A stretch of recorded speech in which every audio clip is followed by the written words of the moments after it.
Okay, let's start. So, introductions, just give me 1 second. Alright, that's good. Introductions. My name is Accelerator 98, aka the Doctor. You can call me whatever you want. I really don't mind. And this is Great Hollow Acroxia. I just want to make a few things clear. I played a little bit, like I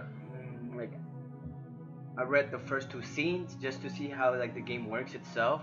Pretty self-explanatory, like text, you just read it.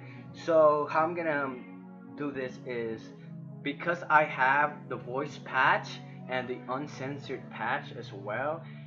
Anytime there's voices for the text, I will not be reading it. It's gonna be Japanese voices, of course, but you guys can read the text yourself. I'll be reading any text that has no voices. All right. Also, there will be lag. I know that for a fact because I recorded a bit of like the two scenes to see how it looks, and the lag is pretty noticeable. Not really that noticeable, but since this is a light novel, a graphic novel, it's not that bad since it's just text on the screen. But if it really bothers people that much, let me know and I will try my best to fix it. Since this is a low-end laptop, and I'm not that good. And lastly, my pronunciation for things is shit. I'm not like native to English. Well, so there's gonna be a few words probably that's gonna like trip me up. So that's just to let you know. Enough talking. Let's get right into the news. Oh man, this is gonna be awesome.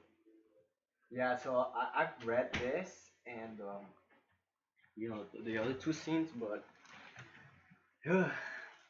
hey, I probably should have said this in the beginning. I don't really know much about Fate Hollow Acroxia, other than Acroxia being Latin. I don't know what it's Latin for. I think it might be Serenity. But other than that, I'm pretty sure this takes place after Unlimited Blade Works, or maybe it's the Fate Stay Night route. I'm not really sure. I'm not even sure if this has Shiro. I think it might be a completely different character. But I digress. Let's get right into it. He said he was afraid of the night. Ooh, suspense.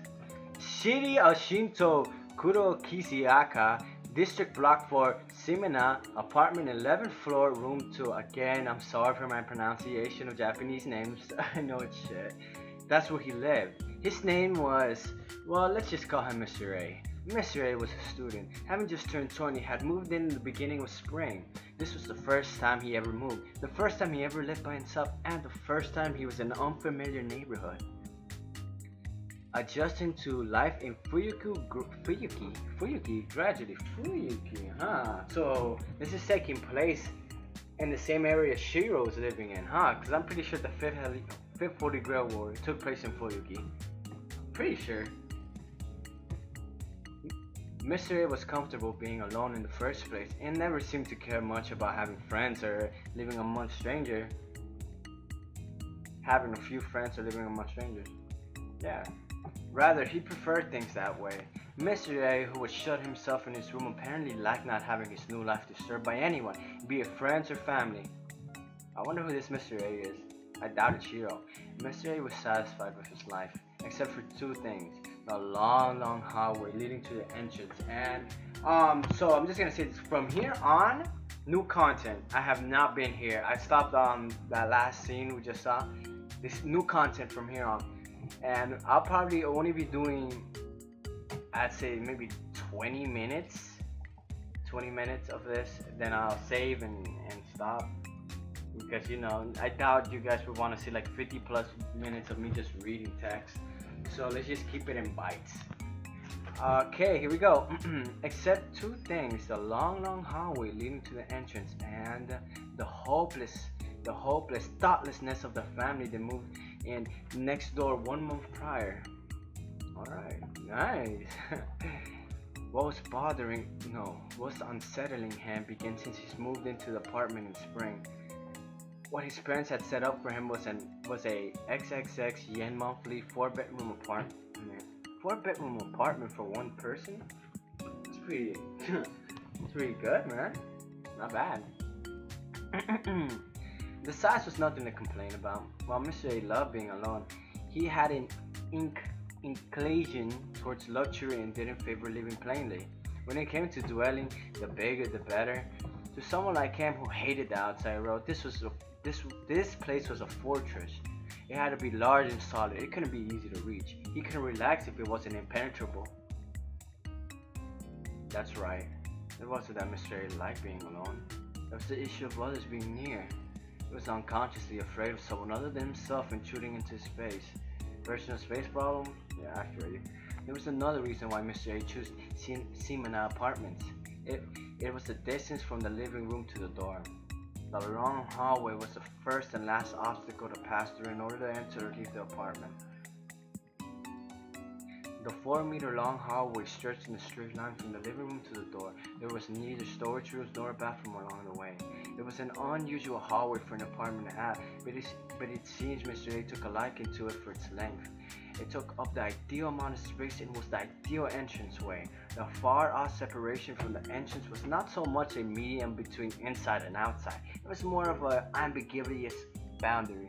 I think I fucked up that word. It was unnatural. One could say that the hallway itself was the real entrance. However, once he began living there was something about the hallway that started to worry him. With such splendid length, and what could possibly worry him about it? After being puzzled for several months, he finally figured it out. It was simple. The long hallway had no lights. It looked like a structural flaw and left no space to install any lights.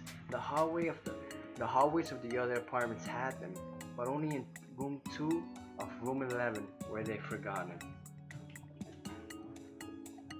How stupid.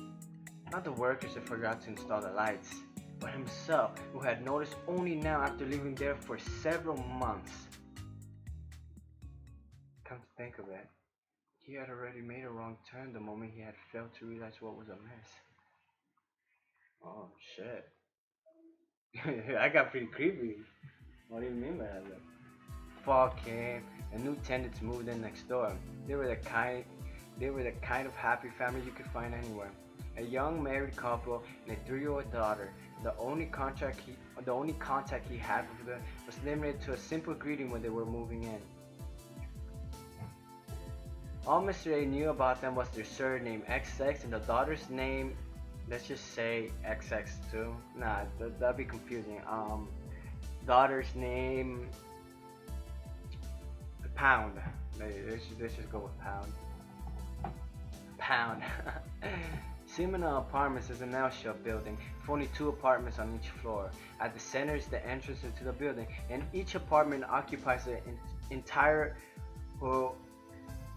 horizontal or vertical part of the L. At the entrance, there's a door leading to the elevator and the emergency stairwell. Sometimes Mr. A would meet the XXX couple at the entranceway, but on rare occasion, he saw Pound alone by herself. Oh my god. Holy shit, dude. Oh, that scared me, man. I didn't expect that. Like, I know I have the voice patch on, but like, I've been reading this whole time, so I wasn't really expecting it. Wow. Oh, I like though. Oni-chan. Like I said, I won't be reading that. You guys can read it. Whenever they met, she would say that. The elevator buttons were slightly above her height. It was not too high for her to reach, but for some reason, she would never raise her hands above her shoulders. While he thought it was strange that a 3-year-old girl would go out by herself, he did what the girl asked. And he would see her not just on the 11th floor, but also at the entrance of the 1st floor. A 3-year-old girl by herself? Wow. It's kind of fun. He would find the girl crouching in front of the elevator as he was coming home or leaving. She would raise her head and say, looking up at him, "Oni-chan, won't you push the button for me?" After having that exchange over and over again, Mr. A learned the girl's name. He did not remember her, however, perhaps because Mr. A had no interest in other people. Instead, he called her Little Red Riding Hood. That's what I'll be calling her from now on. If they, come with the little shit. There you go. Because she always wore a red hood. Nice. Pigeons? I'll say it again, Mr. A was an innovative young man. As long as his lifestyle wasn't threatened, he didn't care about the outside world. Be it, for example, an argument heard from the other side of the wall, the sound of a little girl crying once every other day? Okay. A woman's screams that could only be described as shrieking. The girl cannot be able to raise her arms above her shoulder due to a neglected bone fracture. Oh. Wow. Or her wearing a red hood to hide the bruises on her face because her father told her to. Well, the stuff that only concerns other people. What the fuck? This is a 3-year-old girl we're talking about. A neglected bone fracture. Holy shit, dude. This got like fucking hardcore. And I don't mean like in the porn kind of way. I mean like fucking dark. Shit. The ruckus of the neighboring room was only about a meter away from the door, but who could blame him? It was, after all, a long hallway. The source of the screaming was several meters away, and he had inevitably... I honestly I could never pronounce this word in my life. In my entire life, I could never pronounce that word. I can't do it! I don't know what's wrong with me. There's something wrong with me mentally. I don't know. Fuck it. He had to ignore it while watching TV. There you go. Fuck. Oh man. This is gonna get really dark, isn't it? I don't know if I'm ready for it. I'm not good with children getting hurt, like little kids. Ugh. But on that night, it was especially loud. A blood-curdling scream, then siren-like crying, then the sound of a door being opened violently, vibrating in the entranceway. Then the sound of something banging on Mr. A's door. What the fuck? Oh shit! Oh shit, Mr. A is gonna pop off, man. That night had been aggravating to Mr. A, who had been quietly enjoying a late night broadcast at 2 a.m. The dude's a night owl, I see.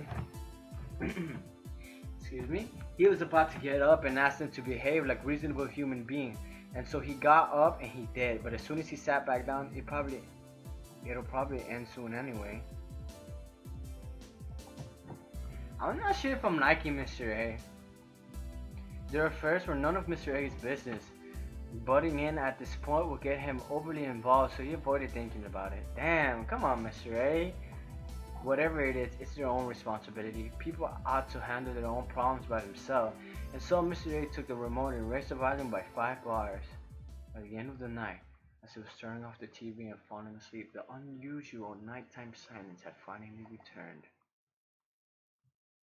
The next day, Mr. A learned that there had been a family suicide next door.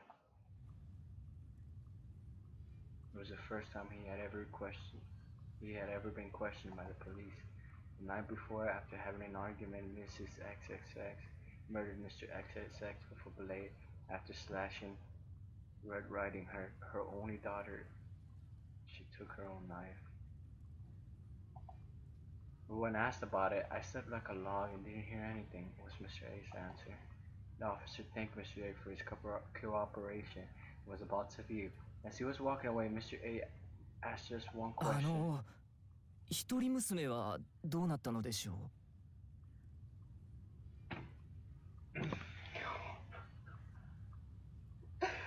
Oh my god, man. Can I really do this? Can I handle this fucking graphic novel? I'm already I just started. And I'm already feeling like shit. I don't know if I want to know the answer to that. I really don't know. Fuck, dude. Alright, time to man up. Lowering his eyebrows, the officer replied. 凶器には血液反応が残っていますから、刺されたことに間違いはありません。血痕からして致命傷であったと考えられます。Fatal. Oh my god, no! No, you can't do this shit to me, man. Red Riding Hood, we just met. Except, the young officer muttered uncomfortably. 遺体がないんですよ、どこにも。Ooh, oh shit! 部屋にも逃げ出した後のエントランスにも。 Yo, I'm liking these voices. I'm really digging it. What happened was simple. After being stabbed by her mother, the Little Red Riding Hood seems to have managed to escape into the entranceway. At that point, however, the trail stops. The bloodstain stopped in front of the elevator. Didn't someone knock on Mr. A's door? 使わなかったんでしょうね。 Why didn't she use the elevator? Oh yeah, her bone い fracture. え、そもそもどうして隣室のあなたに助けを求めなかったのか。いくら錯乱していたからって、チ Even ャイ if, ムを押すぐらいはでき dude, たでしょう that might have happened. I think someone knocked on Mr. A's door. I'm pretty sure I read that. And Mr. A ignored them. Oh my god, I'm not digging Mr. A as a protagonist, honestly. Uni-chan, won't you push the button for me? Mr. A couldn't bring himself to say that either button was far out of the girl's reach. The officer left and Mr. A remained standing in the doorway, deep in thought. 2 o'clock at night, he pictured the little girl escaped from her crazed mother but unable to leave the entranceway, desperately banging on Mr. A's door on the verge of collapse with a tear-stained face. Come on, dude, I fucking knew it, man. I knew it. God damn, man. Mr. A, you asshole. Oh my god. And in the end, yep, he ignored her. The girl's body was never found. Come on, man. Several days passed. Late at night, always at the same time, Mr. A started noticing a strange noise. The noise itself wasn't loud. If he didn't pay attention to it, it was almost inaudible. At first, Mr. A didn't think about it. Didn't think about what it could be. He told himself that it was just the wind shaking the window. But the noise came back every time, every night. Yeah. Bang, bang. It was a noise that was faint enough to be non-existent, yet it was getting on his nerves. When he realized the noise wasn't from the window, but rather echoing in the hallway. Yo, did you guys see that? Winnie-chan, would you press the button for me? I saw that for a quick second there. Mr. A walked down the long hallway and brought himself to the door. Oh shit! Oh my god. Does this have jump scares? This is like coming across as a like a horror game. It's just like creeping me out. Like I hope she's alright. Probably not though. He asked who it was through the intercom. No response. The moment Mr. Hay came up to the door, the noise. Oh, that shit! I played. Oh, okay. Noise which had been so soft moments ago. Bam, bam. Damn. You look outside through the peephole. At a round, distorted view, nobody was there. Just a clean-looking entranceway. Nothing except red specks on the cream-colored floor. That red specks? Oh my god. His eardrums felt like they were going to burst. There was no one in the entrance, but the noise did not stop. Mr. A tried to look deeper into the people. Maybe there was someone there. Maybe he can see at this angle. The noise continued. Wait, there was something under the people, just outside of his view. Open it. Do I have the option? I don't know if I want to open it. Something red wearing a hood was clinging to the door. Oh my god, it hurts. Oh!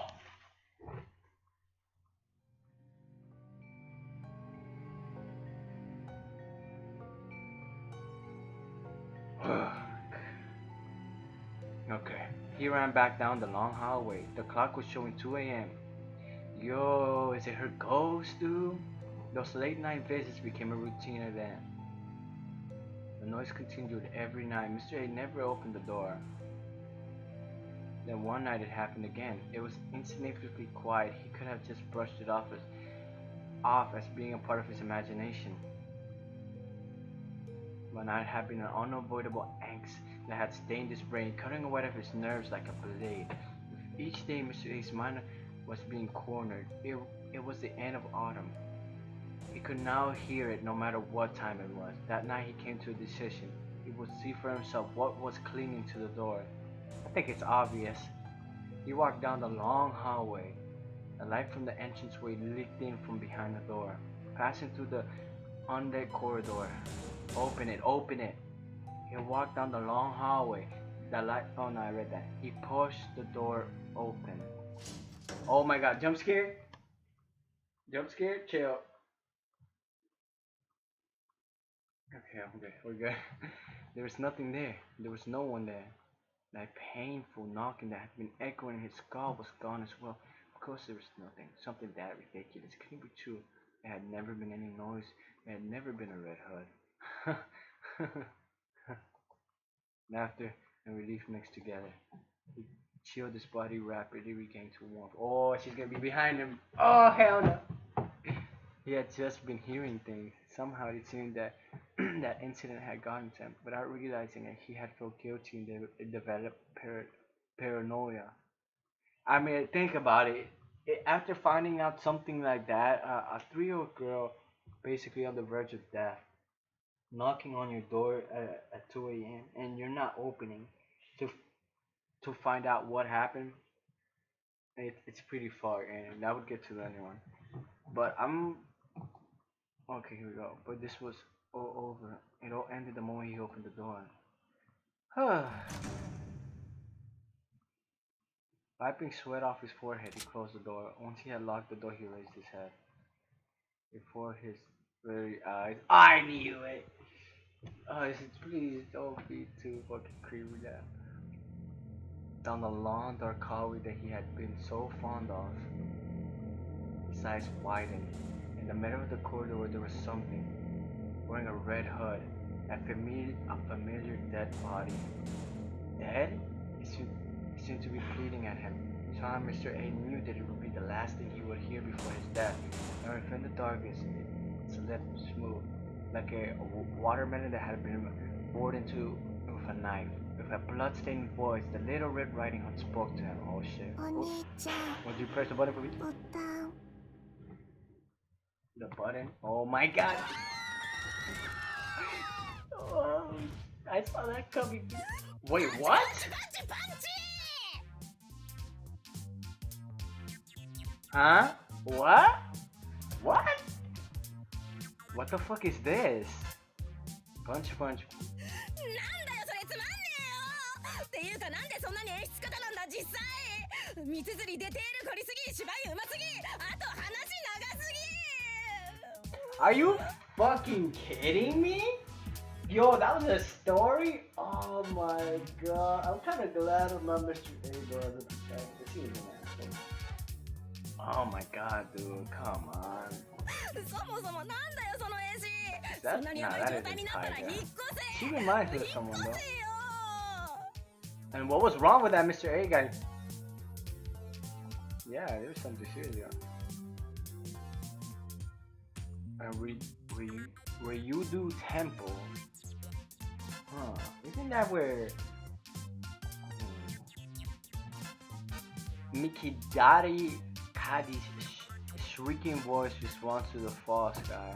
引っ越せってそれができたら苦労しないでしょ Okay. あんただってあんな家出てってやるなんて言ってもう何年よ人間ね多少の不安より愛着を取るもんなのみんながみんな幽霊一匹で住処を移してたら今頃この島はもぬけの殻になって Yeah, that's fun. Oh! Wait. These are the girls, right? I think they're into Tosaka or some shit. They're Tosaka's friends. Well, okay, guys. I'm stopping this here. We've been going, I think, a little bit more than 20 minutes, but yeah, this was fun. I'm enjoying it so much as of now, and I plan to do a lot more. Or maybe not. Maybe I'll just read this thing on my own, since like I can keep going. And or maybe not. Look, what I'm gonna do, I'm gonna upload this video and see how it does. If it's doing okay, I guess I'll do more. If not, then I'll just finish this off on my own. But yeah, I love Fate. I love the whole the whole universe in Fate, how everything's connected and whatnot. And yeah, that's about it. If you enjoyed the video, please do me a favor and you know, pat yourself on the back. I'm not gonna ask you to subscribe or like, you know, every YouTube does that. If you want to, that's up to you. If you don't, that's fine too. I'm here to enjoy myself, and hopefully a few people enjoyed this ride with me too. And that's enough of me rambling about. Thank you so much for watching. Whoever you are out there in the world, thank you. I really do appreciate it. And that's a wrap. Arrivederci.